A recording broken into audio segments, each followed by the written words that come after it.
All right, Owen, are you ready to get into a little bit of a fall camp preview here I'm and ready, man. kind of I'm break ready. It's down? still the summer. Let's talk some fall camp. Absolutely. We're gonna start with the offense here because just a lot of interesting battles going on offense, like we talked about with the quarterbacks, with the receivers. Owen, I'll let you start here with what you think is going to be the most interesting battle to watch because with fall camp starting on Monday, or on Wednesday here, there's a lot of things that are wide open for this team and a lot of options that Dan Lanning and his staff are going to have on offense. Yeah, I mean, there's one position group here that really screams opportunity to me. It is the receivers. That opportunity isn't because of a great reason. You do get guys like Tez who leave for the NFL, Trayshawn who leaves for the NFL, but Evan Stewart, like we know, he suffered a knee injury in June. We don't know the full extent of that yet, but he could be missing a significant or full portion of the season. That opens the door for a lot of guys who have came in here with a lot of potential, but have not necessarily shown it yet. DeCorian Moore is the consensus top wide receiver recruit in the country, 5-star recruit there from Duncanville, Texas. He comes in and he's already looked amazing. We saw him in the spring game, just popping with his quarterbacks, but he's not the only one here. We see him as a likely starter here, but there's Justice Lowe, there's Gary Bryant, there's Malik Benson, who comes in from Florida State. These are all guys who are not inexperienced. And I think what you have in this room here with Evan Stewart not there is you're looking for a top dog. That's going to be the biggest thing we're looking for in fall camp and the early part of the season, because you want to say, hey, maybe we've seen freshman wide receivers pop off. Maybe DeCorian Moore can be that guy, but maybe you see a guy like Malik Benson who comes in and there are guys. Dickie was talking. He says Malik is already a guy that is really taking people under his wing, and that really stood out to me because it's not often you see a guy who's a transfer, maybe not in a leadership position like quarterback or linebacker, come in and have guys already talking about what he's doing on the sideline, in the locker room. And that really stood out to me. But this is a room that screams opportunity. We'll see what the outlook is on Evan Stewart. What do you think, John? Exactly. I wrote about the receivers yesterday, and opportunity was what I started my article with because opportunity was the word of the day for the receiver group.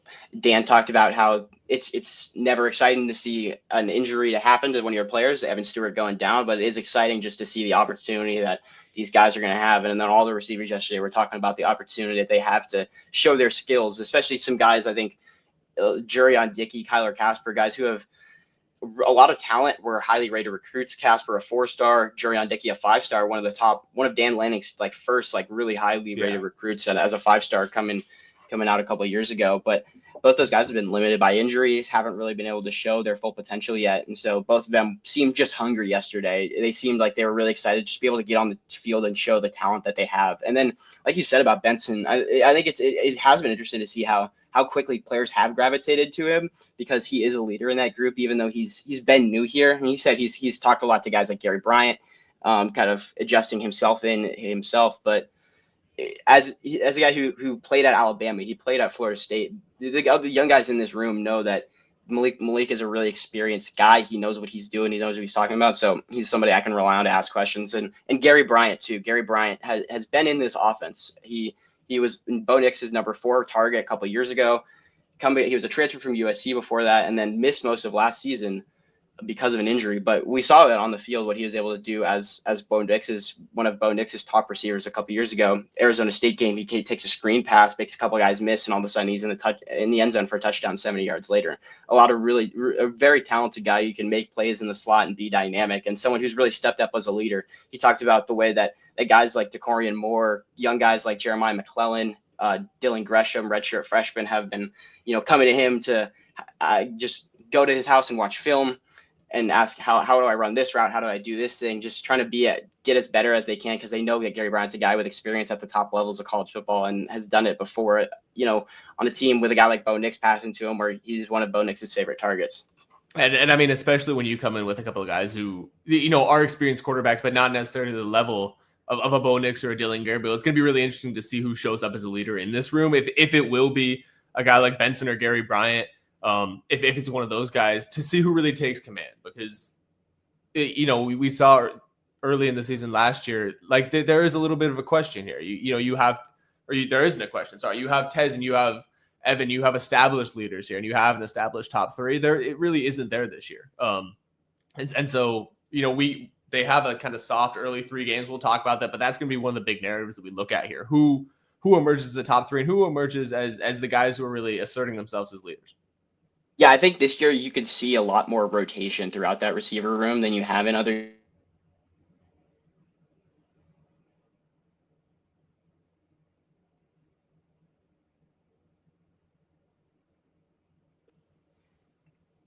Last year it was Evan Stewart, Tez Johnson, and then Trayshawn Holden, and then it ended up being Justice Lowe rotating in. But I think you could see just a lot more rotation across the board, not a set of these are our starters, these are our guys we roll with. You got a lot of guys who are versatile and do different things, play different roles, and I think it's gonna be fun for Will Stein to be able to kind of mix and match those guys, find the right way to surround his young quarterbacks with, because I think that's gonna be really key is setting up easy reads for Dante Moore and Austin Novosad, setting up easy looks for them.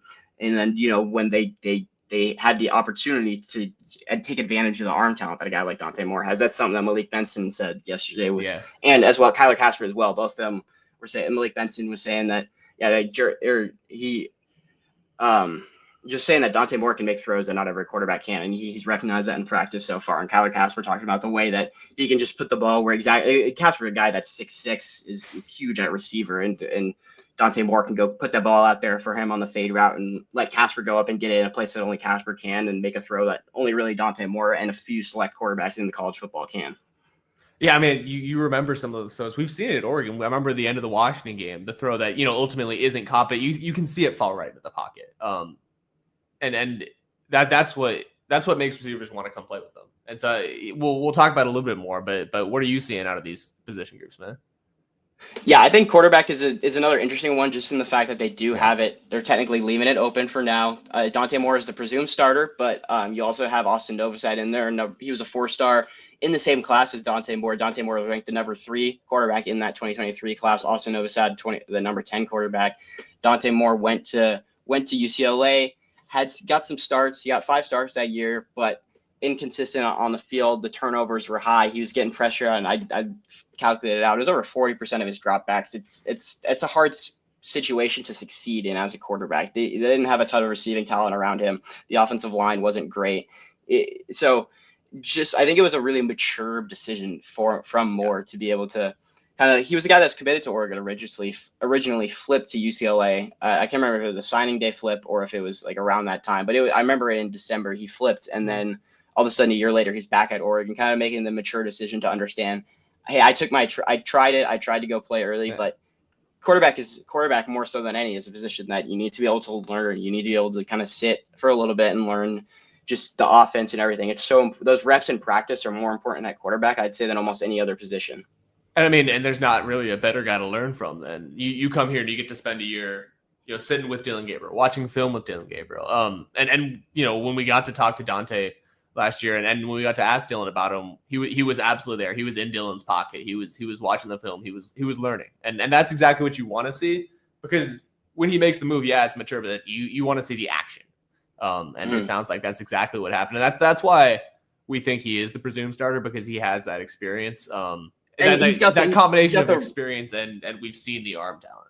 Exactly, he's got the pedigree. He was a top 5 overall recruit in the class of 2023, number 3 quarterback, only behind Arch Manning and Nico Iamaleava. So he's got that prospect pedigree because the arm talent really is there. It's the most talented arm that Oregon's going to have had under center since Justin Herbert, if Dante Moore does get that starting job. So he makes throws that not everybody can. That's why I was really excited to see him with a guy like Evan Stewart, who was a really good player, but I don't know if his role really fit necessarily what this offense was trying to do last year with him in it, because Dillon Gabriel can attack deep and does, but he was towards the bottom. I think he was bottom 5 in average depth of target last year among starting quarterbacks. So he didn't like to push the ball downfield. I think Dante Moore is a guy who is going to push the ball downfield because he has that arm talent to get it down deep down the sidelines. And Evan Stewart, a guy with blazing speed and jump ball abilities, it was going to be a really nice match. So it's going to be interesting to see how it plays out without Evan Stewart, because I think I was really excited to see that pairing together. Yeah, I mean, we should give Novosad his flowers. I had a cool conversation with him. He was talking about his experience at the Manning Passing Academy and how we really got to pick Peyton Eli's brains a little bit. And this is a guy, we say Dante Moore has learned a lot from experienced guys. Novosad's got the chance to sit behind Dillon Gabriel and Bo Nix. Yeah, there he's are gotten to learn a lot. Quarterbacks in college football.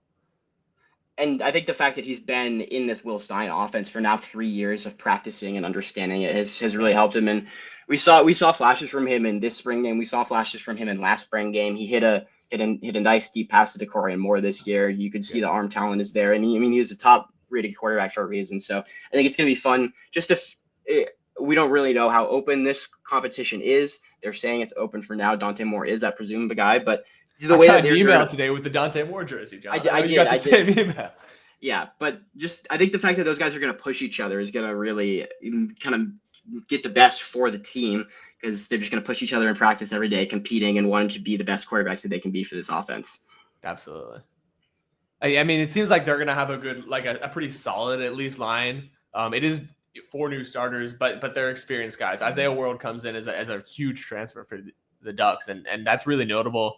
Matthew Bedford is back. Huge in terms of his huge in terms of his prospect. Yeah, huge as a prospect. We're standing at the podium, and I look across the room and I go, "Hey, which one's Isaiah World?" You can tell who Isaiah World is. He's. I saw him right just after he transferred in the winter. I saw him at Chipotle, and I didn't even need to. I was like, oh, that's definitely the new offensive tackle. That's Isaiah World because he's a big dude, and he got the double stake. And I was like, that's exactly what you should be doing because you are a starting offensive tackle in the Big Ten. And so it is a new line, but these aren't guys who are becoming starters for the first time, and that's really important to note.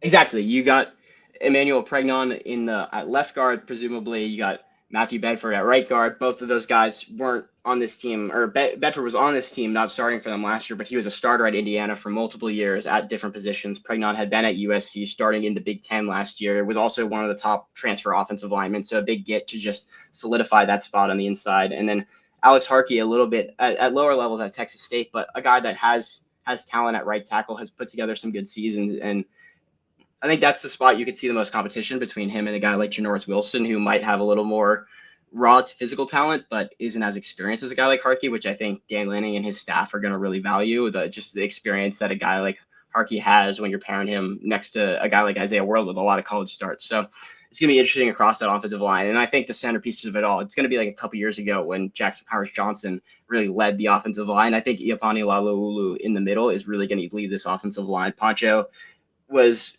flip-flopping a little bit last year, was expected to start at center, then got moved to guard when an injury hit Matthew Bedford, then went back to center. And once he went back to center, things settled for this offensive line. And he is a very talented pass protector. He's really good at getting out in space against the run and just a powerful mover in the middle. Yeah, and I mean, you talk about consistency in the staff. Alik Terry is back for another year. And you hear these guys talk about him, and you understand how much they love Alik Terry. And that's really important. Because when you're especially in college, when you have guys moving on so often, and maybe not so much in the NFL, but in college, when you have guys moving on so often, the consistency of the staff, and especially in the offensive line, is really important. And that seems like something that is not going anywhere. Yeah, and we've seen him really develop guys and be a part of that development for guys like Josh Connerly and guys like a Johnny Cornelius, and turning them into I mean, Josh Connerly, you don't have to do much with that guy. He was a 5-star coming into it, and he's just a very, very athletic offensive tackle. The Washington Commanders are going to be lucky to have him this season. I was rooting for him to land on my Seahawks just to solidify things, because watching him run block last year for this team was just an absolute joy. So I think he's just, like, you've seen Alik Terry do it before and develop these guys. So I think Isaiah World really talked about it too, just the connection he's had with Alik Terry already. He's already put on 10 pounds of just muscle. He's getting stronger, getting faster, just trying to become a better all-around tackle so he can get himself into that first-round conversation, because that's already where he's being projected with just the physical size, movement skills he has at left tackle. Yeah, and I mean, these linemen are going to have great guys behind him. Mekhi Hughes comes in as the starter from Tulane. He was the number 7 running back transfer in the portal, but this is a guy we were interviewing. He's big. We asked him who his inspirations were, who his idols were as running backs. He says Walter Payton and Bo Jackson. That's the guy you want behind an offensive line like this. Yeah, not a blazing fast guy, but has the speed to do what he needs to do out there. But like you said, big, tough to tackle. I mean, he put up 1,500 yards, almost 15 touchdowns for Tulane last season. In just 2 years there, he's already put up nearly 2,800 yards, and he's averaging over 5 yards per carry. So it's just production it's like a combination of high volume that he's, and like, like being able to put up high yards per carry and his efficiency as well. So just a really talented guy to have back there, and a guy like we've seen what this team has done with transfer running backs before, coming in for a couple of years, like Bucky Irving, who if you Oregon has a history with running backs, and Will Stein likes to run the football. This is as much as it's a spread offense, the offense is based on the run and the run game and the RPO game off of that. So he's definitely a guy that will feature heavily in this offense. No, Whittington didn't get to talk to him yesterday. He gave us the no show at media day. Unfortunately, I was standing around waiting to ask him some questions, and SID came over and was like, "Yeah, no, he's not showing up today." So, but a guy that has been to this team now for 3 years, missed almost all of 2 seasons ago, got injured against Colorado, but his first year he was splitting time with Bucky Irving, and then last year did a really good job supplementing what Jordan James can do because he's just another type of running back, can get out in space. He's pretty good as a receiver. And just open things up. Jaden Lamar will also get some run in there. And I think Dewan Riggs was one of my favorite players to watch last season.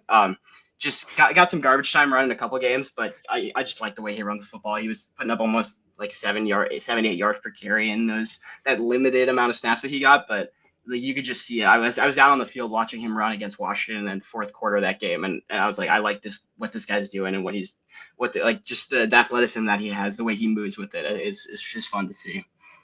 Awesome, man. Well, we will get into the rest of these position groups that we didn't mention. Tight ends are looking huge this year, and we'll talk about Kenyon Sadiq as we lead up to the season. But let's get into the defense, John.